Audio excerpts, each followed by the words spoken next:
সারা রাত মোবাইল টিপে সকাল 9টা থেকে মোবাইলের মাঝে চার্জ নাই, মোবাইলের মাঝে চার্জ নাই। এবার মাইকিং চলে সকাল 8টা থেকে বিকাল 4টা পর্যন্ত কারেন্ট থাকবে না। এবার টেনশন আছে না নাই? সারাদিন কারেন্ট থাকবে না, আর যদি কারেন্ট না থাকে আমার মোবাইলটা বন্ধ হয়ে যাবে, আর ওই পারে কথা বলা যাবে না। এবার ওই পার থেকে রাগ করবে কি করবে না? করবে। এবার যখন বিকাল 4টা বেজে গেল, যেই মাত্র কারেন্ট আসলো আর মোবাইলটা চার্জে লাগাইয়ে টিপানো আরম্ভ, এবার মেসেজ করে হাই। এবার গিয়ে দেখে ওই পার থেকে ব্লক করে দিছে, ব্লক করে দিছে।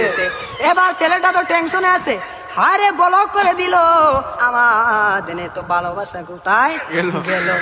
এবার 2 দিন পরে ব্লকটা খুললো, 2 দিন পরে ব্লকটা খুললো। এই 2 দিনের মাঝে ছেলেটার আরেকটা হয়ে গেছে, আরেকটা হয়ে গেছে। এবার মেয়েটা বলে তোমার সাথে আমি পালিয়ে যাব, আমাদের বাড়িতে মানবে না, চলো আমরা পালিয়ে যাই। আমি রাগ করেছিলাম, আমার রাগ তুমি কেন ভাঙাও না? আর ছেলেটা রাগ কি ভাঙাবে? এই 2 দিনের মাঝে আরেকটা কপালের মাঝে জুইটা গেছে। ওই মেয়েটা বলে চলো আমরা পালিয়ে যাই, ছেলে বলে চলো।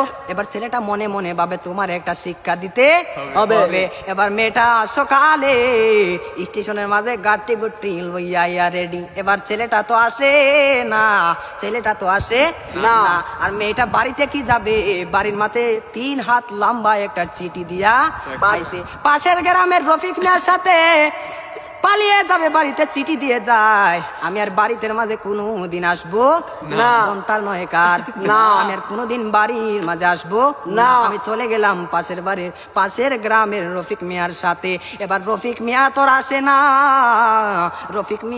আর আসে না।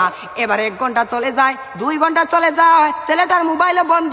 মেয়েটা তো আর বুঝার বাকি হলো না, আমাকে চলে গেল ছাড়িয়ে, আমাকে ফাঁকি দিল। এখন তো মরা ছাড়া আর কোনো উপায় নাই। পরের দিন সকালে মাইকের মাঝে আওয়াজ শোনা যায়, সকলে পড়ি ইন্না লিল্লাহি ওয়া ইন্না ইলাইহি রাজিউন।